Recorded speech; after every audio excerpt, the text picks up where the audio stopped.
Hi friends, welcome to our channel. ఈ వీడియోలో మనం రీసెంట్గా జరిగినటువంటి కరెంట్ అఫైర్స్ సంబంధించిన కొన్ని ఇంపార్టెంట్ బిట్స్ అనేవి ప్రాక్టీస్ చేసుకుందాం. సో కాబట్టి ఖచ్చితంగా వీడియోకి లైక్ చేసి ఖచ్చితంగా ఎండ్ వరకు చూడండి. సో కరెంట్ అఫైర్స్ అనేవి డైలీ ప్రాక్టీస్ చేస్తూ ఉంటేనే మనకు గుర్తుండే ఛాన్స్ ఉంటుంది కాబట్టి ఖచ్చితంగా వీడియోకి లైక్ చేసి ఖచ్చితంగా ఎండ్ వరకు చూడండి. సో ఇక్కడ లైట్ చేయకుండా వీడియో స్టార్ట్ చేసుకుందాం. ఇక్కడ ఫస్ట్ క్వశ్చన్ చూడండి. చంద్రుడిపై అణు విద్యుత్ కేంద్రాన్ని నిర్మించేందుకు ఏ దేశాలు ప్రణాళికలు రచిస్తున్నాయి? చంద్రుడిపై అణు విద్యుత్ కేంద్రాన్ని నిర్మించేందుకు ఏ దేశాలు ప్రణాళికలు రచిస్తున్నాయి అన్నాడు. దీనికి సంబంధించి ఆన్సర్ వచ్చేసి మనకు రష్యా మరియు చైనా. సో రష్యా మరియు చైనా చంద్రుడిపై అణు విద్యుత్ కేంద్రాన్ని నిర్మించేందుకు ప్రణాళికలు రచిస్తున్నాయి. Okay, so next second question చూసినట్టయితే ఇక్కడ చూడండి, క్రింది వాటిలో సరైనది ఏది? క్రింది వాటిలో సరైనది ఏది? సో చూసినట్టయితే ఇక్కడ సీ స్పేస్ పేరుతో భారతదేశంలో మొదటిసారిగా సొంతంగా ఓటీటీ ప్లాట్ఫామ్ను ప్రారంభించిన రాష్ట్రం కేరళ అన్నాడు. సొంతంగా ఓటీటీ ప్లాట్ఫామ్ను ప్రారంభించిన రాష్ట్రం కేరళ, ఇది మనకు రైటే. నెక్స్ట్, స్టెయిన్లెస్ స్టీల్ రంగంలో దేశంలో మొదటి గ్రీన్ హైడ్రోజన్ ప్లాంట్ను కేంద్ర ఉక్కు శాఖ మంత్రి జ్యోతిరాదిత్య సింధియా హర్యానాలో హిసార్లో ఇటీవల ప్రారంభించడం జరిగింది.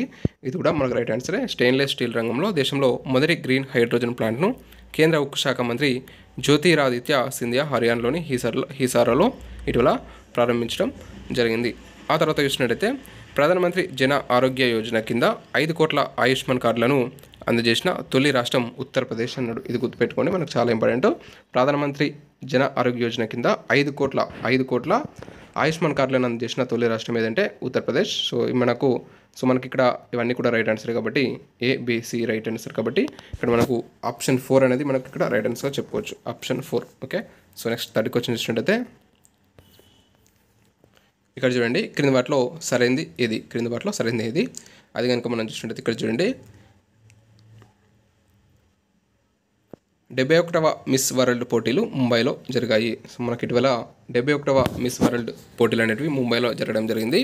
ఇది రైట్ ఆన్సరే. నెక్స్ట్, 71వ మిస్ వరల్డ్ విజేత క్రిస్టినా పిస్కోవా, ఇది కూడా మనకు రైట్ ఆన్సరే. ఈ క్వశ్చన్ కూడా మనకు చాలా ఇంపార్టెంట్. 71వ మిస్ వరల్డ్ విజేత ఎవరు?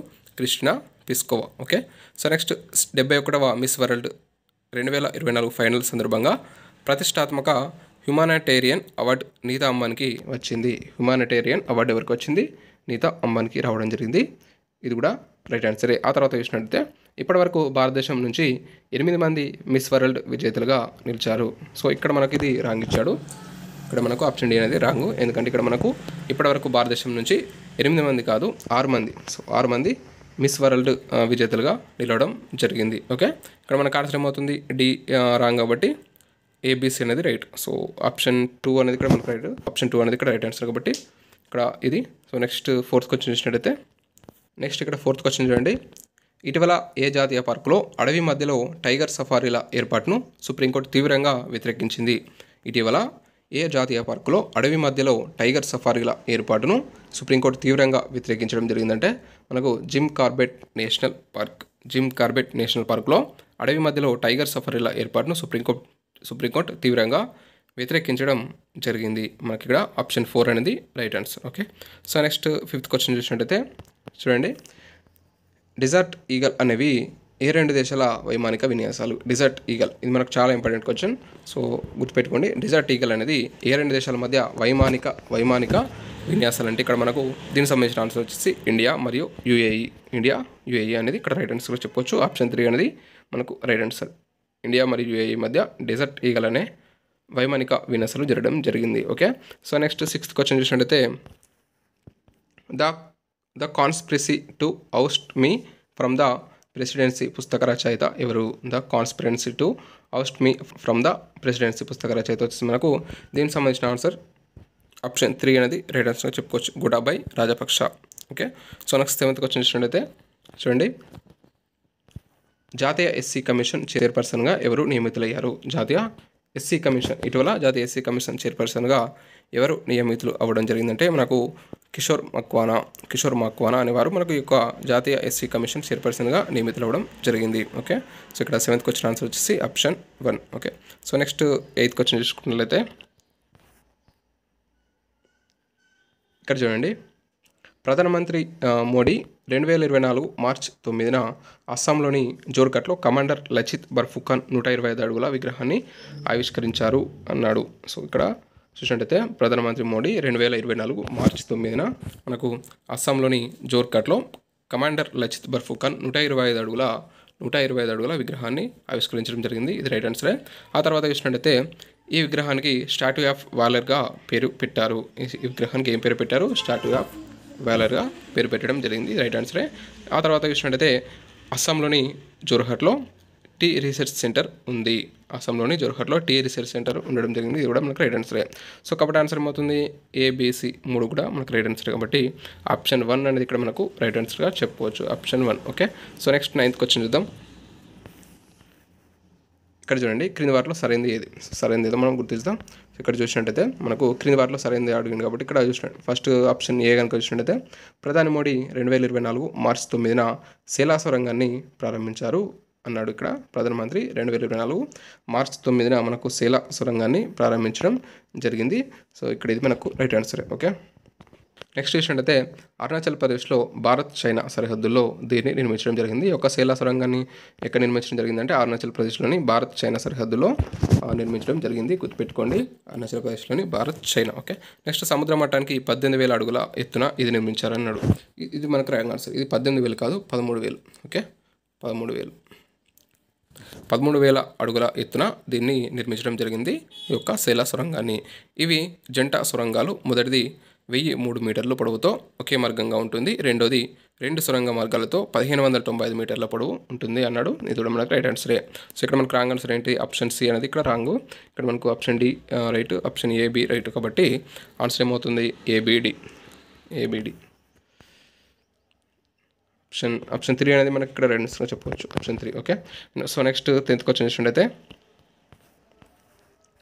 ఇక్కడ చూడండి, క్రింది వాటిలో సరైనది ఏది? సరైనది ఏదో గుర్తించమంటున్నాడు. అది మనం చూసినట్టయితే 2024 సంవత్సరానికి ఫ్రిడ్జికర్ ఆర్కిటెక్చర్ ప్రైజ్ రికెన్ యమాటోకి వచ్చింది. మనకు 2024కి సంబంధించిన ఫ్రిడ్జికర్ ఆర్కిటెక్చర్ ప్రైజ్ ఎవరికి వచ్చిందట? రికెన్ యమాటోకి వచ్చింది. ఇది మనకు రైట్ ఆన్సర్. నెక్స్ట్ రికెన్ యమామోటో జపాన్కి చెందినవారు. ఇది కూడా మనకు రైట్ ఆన్సరే.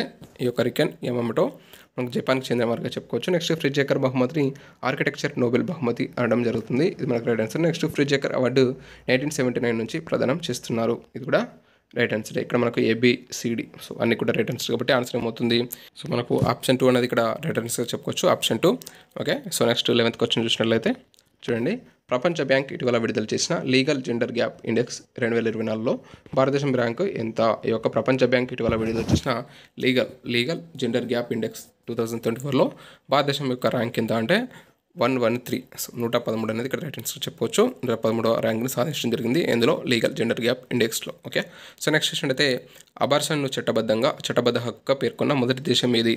అబార్షన్ను చట్టబద్ధ హక్కుగా పేర్కొన్న మొదటి దేశం ఏదంటే ఫ్రాన్స్. ఓకే. అబార్షన్ను చట్టబద్ధ హక్కుగా పేర్కొన్న మొదటి దేశం వచ్చేసి France. Okay. So next 13th question చూసుకున్నట్లయితే చూడండి, ఇటీవల కేరళలో హై స్కూల్లో అందుబాటులోకి తెచ్చిన కృత్రిమ మేధ టీచర్ పేరేంటి? ఇది కూడా మనకు చాలా ఇంపార్టెంట్ క్వశ్చన్. ఇటీవల కేరళలో హై స్కూల్లో అందుబాటులోకి తెచ్చిన కృత్రిమ మేధ టీచర్ ఈ పేరేంటి అంటే ఐరిస్. సో ఐరిస్ అనే ఒక కృత్రిమ మేధ టీచర్ని అందుబాటులోకి తీసుకురావడం జరిగింది. మనకి ఏ రాష్ట్రం అంటే కేరళ. ఓకే. కేరళ హై స్కూల్లో. ఇది గుర్తుపెట్టుకోండి. సో నెక్స్ట్ 14th క్వశ్చన్ చూసుకున్నట్లయితే చూడండి, ప్రో కబడ్డీ లీగ్ ఈ క్రింది వాటిలో సరైనది అడిగిండు. సో చూసినట్టయితే ప్రో కబడ్డీ లీగ్ 10వ సీజన్ విజేత పునేరి పల్టాన్. ఇది మనకు రైట్ ఆన్సర్. పునేరి పల్టాన్ అనేది మనకి యొక్క ప్రో కబడ్డీ లీగ్ 10వ సీజన్ విజేత. ఎన్నో సీజన్ ఇది? 10వ సీజన్. ఓకే. సో నెక్స్ట్ చూసినట్టయితే ప్రో కబడ్డీ లీగ్లో ఛాంపియన్గా నిలిచిన 7వ జట్టు పునేరి పల్టాన్. సో ప్రో కబడ్డీ లీగ్లో ఛాంపియన్గా నిలిచిన 7వ జట్టు ఈ యొక్క పునేరి పల్టాన్ అన్నాడు. ఇక్కడ చూసినట్టయితే మనకు ఇది కూడా రైట్ ఆన్సర్, 7వ జట్టుగా చెప్పుకోవచ్చు. ఆ తర్వాత చూసినట్టయితే 10వ సీజన్లో రన్నర్గా నిలిచిన జట్టు వచ్చేసి పాట్నా పైరేట్స్ అన్నాడు. ఇది మనకు రాంగ్ ఆన్సర్. సో పాట్నా కాదు, మనకు హర్యానా. ఓకే. హర్యానా అనేది మనకు ఈ యొక్క 10వ సీజన్లో రన్నర్ అప్గా నిలిచిన జట్టుగా చెప్పుకోవచ్చు. మనకు ఈ యొక్క పునేరి పల్టాన్కు ఈ యొక్క విజేతగా నిలవడం ఈసారి ఇది ఫస్ట్ టైంగా చెప్పుకోవచ్చు. ఓకే. సో నెక్స్ట్ ప్రో కబడ్డీలో అత్యధికంగా 3 సార్లు పాట్నా పైరేట్స్ టైటిల్స్ నెగ్గింది. సో ప్రో కబడ్డీలో అత్యధికంగా 3 సార్లు పాట్నా పైరేట్స్ టైటిల్స్ నెగ్గడం జరిగింది. ఇక్కడ మనకి ఇది రైట్ ఆన్సరే. సో అత్యధికంగా టైటిల్స్ నెగ్గిన జట్టు ఏదంటే 3 సార్లు పాట్నా. ఓకే. పాట్నా. సో ఇక్కడ మనకు ఇది రైట్ ఆన్సర్ కాబట్టి ఇక్కడ మనకు ఆప్షన్ సి అనేది రాంగ్ ఆన్సర్. ఏబిడి మాత్రమే రైట్ ఆన్సర్ కాబట్టి ఆన్సర్ ఏమవుతుంది? సో ఆప్షన్ 4 అనేది మనకి ఇక్కడ రైట్ ఆన్సర్గా చెప్పుకోవచ్చు, ఆప్షన్ 4. ఓకే, సో ఇది మనకి ఈరోజు వీడియో. నెక్స్ట్ వీడియోలో మరిన్ని ఇంపార్టెంట్ బిట్స్తో ఖచ్చితంగా వీడియో చేసుకుందాం. సో కాబట్టి ఖచ్చితంగా వీడియోకి లైక్ చేసి ఖచ్చితంగా మీ మిత్రులకు షేర్ చేయండి. So thanks for watching. Thank you.